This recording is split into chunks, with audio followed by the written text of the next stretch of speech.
ಆಮೇಲೆ ಒಂದು ಹೇಳ್ತೀನಿ ಕೇಳಪ್ಪೆ, ಇಲ್ಲಿ ನಿಂದು ಮೊದಲನೇ ಸಿನಿಮಾ, ಎರಡನೇ ಸಿನಿಮಾ, ಮುಂದೊಂದು 250 ಸಿನಿಮಾ ಆಗಿರ್ಬೋದು, ನಿಂದು 206ನೇ ಸಿನಿಮಾ ಥರ ಎಲ್ಲರೂ ನೋಡ್ತಾ ಇರ್ತಾರೆ. ಯಾಕಂದ್ರೆ ಅಷ್ಟು ಅವ್ರದ್ದು 200-250 ಸಿನಿಮಾ ಎಕ್ಸ್ಪೀರಿಯನ್ಸ್ ನಿನ್ನ ಹತ್ರ ನೋಡ್ತಾ ಇರ್ತಾರೆ. ಸೊ ಕಲಾವಿದರಿಗೆ ಅದೊಂದು ಶಾಪ, ಅವ್ರ ಮಕ್ಕಳಾಗ್ಬಿಡ್ತೀವಲ್ಲ, ಅದು ಶಾಪ ನಮಗೆ. ಆದರೆ ಈ ಸಿನಿಮಾದಲ್ಲಿ ಆ ಶಾಪನ ಹೊರ ಮಾಡಿಕೊಂಡು, ನಾನು ತುಂಬ ಜನ ಕೇಳೋದಲ್ಲ, ಅಂದರೆ ಹೋಗೋದೇ ಬಿಡು, ಏನೋ ಮೇರಾ ಇದು ಅಂತಂದ್ಬಿಟ್ಟು ನಾವೇನು ಹೇಳ್ತೀವಿ, ಸುಮ್ಮನೆ ನಮ್ಮದು ನಮ್ಮದೇ ದೊಡ್ಡದು ಹಂಗೆಲ್ಲ ಹೇಳ್ತೀವಲ್ಲ. ಖಂಡಿತ ತುಂಬ ಕಮ್ಮಿ ಕಲಾವಿದರು ನಾನು ನೋಡಿರೋದು. ಅಂದರೆ ಒಂದು ಇದೇ ಫೀಲ್ಡಿಗೆ ಬರ್ತೀನಿ, ಯಾಕಂದರೆ ಕೋಟಿ ನಿರ್ಮಾಪಕರು ರಾಮು ಅಂತ ಒಬ್ಬರು ಮಗಳಾಗಿ ಕನಸಿರಾಣಿ ಏನು ಹೆಸರು ಕೊಡೋದು, ಒಂದು ಮಾಸ್ ಅಂತ ಏನು ನಮ್ಗೆ ಅವಾಗ ಅನಿಸ್ತು, ಮಲಾಶ್ರೀ ಮ್ಯಾಮ್ ಅವ್ರ ಮಗಳಾಗಿ. ಬಟ್ ಇಷ್ಟೊಂದು ಸೀರಿಯಸ್ ಆಗಿ ತಗೊಂಡು ಒನ್ ಟೇಕ್ ಆರ್ಟಿಸ್ಟ್ ನಾನು ನೋಡಿದ್ದು. ಅವ್ರು ಪ್ರಿಪೇರ್ ಮಾಡ್ಕೋತಿದ್ರು, ಮನೇಲಿ ಏನು ಮಾಡ್ತಿದ್ರು, ದಟ್ಸ್ ನನ್ ಆಫ್ ಆ ಬಿಸ್ನೆಸ್. ಬಟ್ ಸ್ಪಾಟಿಗೆ ಬಂದು ಬೇರೆ ಕಲಾವಿದರಿಗೆ ಕಾಯಿಸ್ತೇನೆ,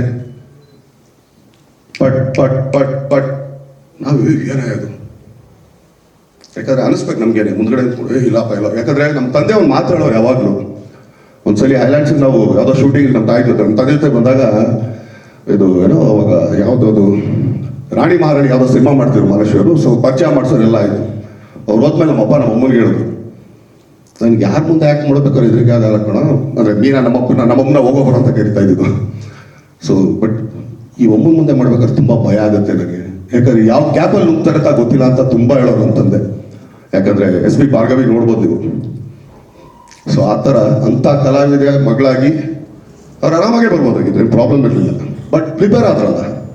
ಸೊ ಅದಕ್ಕೆ ಹೇಳೋದು, ಪ್ರಿಪರೇಷನ್ ಮಸ್ಟ್ ಆ್ಯಂಡ್ ಶುಡ್. ಯಾರಾನಾಗಲಿ, ಅವ್ನು ದೊಡ್ಡ ಕಲಾವಿದನ ಮಗನೇ ಆಗಲಿ, ಹೊಸಬನೇ ಆಗಲಿ, ಚಿತ್ರರಂಗನ ತಿಳ್ಕೊಂಡು ಅರ್ಥಕೊಂಡು ಬರೋಂಥದ್ದು. ಸೊ ಆರಾಧನ ಅವ್ರಿಗೆ heartly welcome, God bless you ಅಂತ ಹೇಳ್ತಾ, ಈಗ ನಮ್ಮ ತರುಣ, ಹಾಗೇನೆ ನಮ್ಮ ಸುಧಾ, ಇವರಿಬ್ರು ಗಂಡ ಹೆಂಡ್ತಿರು ಹೆಂಗೆ ಎಷ್ಟು ಚೆನ್ನಾಗಿ ಅಂತಂದರೆ, ಈತನಿಗೆ ಏನು ಬೇಕು ಅಂತ ಆತನಿಗೆ ಚೆನ್ನಾಗಿ ಗೊತ್ತು, ಆತನಿಗೆ ಏನು ಬೇಕು ಅಂತ ಈತನಿಗೆ ಚೆನ್ನಾಗಿ ಗೊತ್ತು. ಇವ್ರುಗಳ ಜೊತೆಗೆ ನಮ್ಮ ಜಡೇಶು, ಹಾಗೇನೆ ಮಾಸ್ತಿಯವರು, ಆಮೇಲೆ ಪ್ರಕಾಶ್ ಎಡಿಟ್ರು, ಇವ್ರು 4-5 ಜನ ಸೇರಿಕೊಂಡ್ರೆ ಎಂಥವ್ರಿಗೆ ಬೇಕಾದ್ರೆ ಏನು ಬೇಕಾದ್ರೂ ಮಾಡ್ತಾರೆ ಅನ್ನೋದಕ್ಕೆ ಇವ್ರು 5 ಜನ ಸಾಕು. ಸೊ ಎಕ್ಸಾಂಪಲ್ ಕೊಡೋಕ್ಕೆ, ಯಾಕಂದ್ರೆ ಯಾರಿಗೆ ಹೆಂಗೆ ಅರ್ಥ ಮಾಡಿಸ್ಬೇಕು. ಸೊ ಇಷ್ಟು ಎಲಿಮೆಂಟ್ನ ಹಿಡ್ಕೊಂಡು ಒಂದು ಕಾಟ್ಯಾರ ಅಂತ ಸಿನಿಮಾ. ಈ ಸಿನಿಮಾ ಸ್ಪೆಷಾಲಿಟಿ ಏನಕ್ಕೆ ಅಂತ ನಿಮ್ಗೆ ಹೇಳ್ತೀನಿ ಕೇಳ್ರಿ. ಯಾಕಂದರೆ ರಾಮ್ ಲಕ್ಷ್ಮಣ್ ಫೈಟ್ ಮಾಡಿದ್ದು ಎಲ್ಲ ನೋಡಿದ್ದೀರಾ.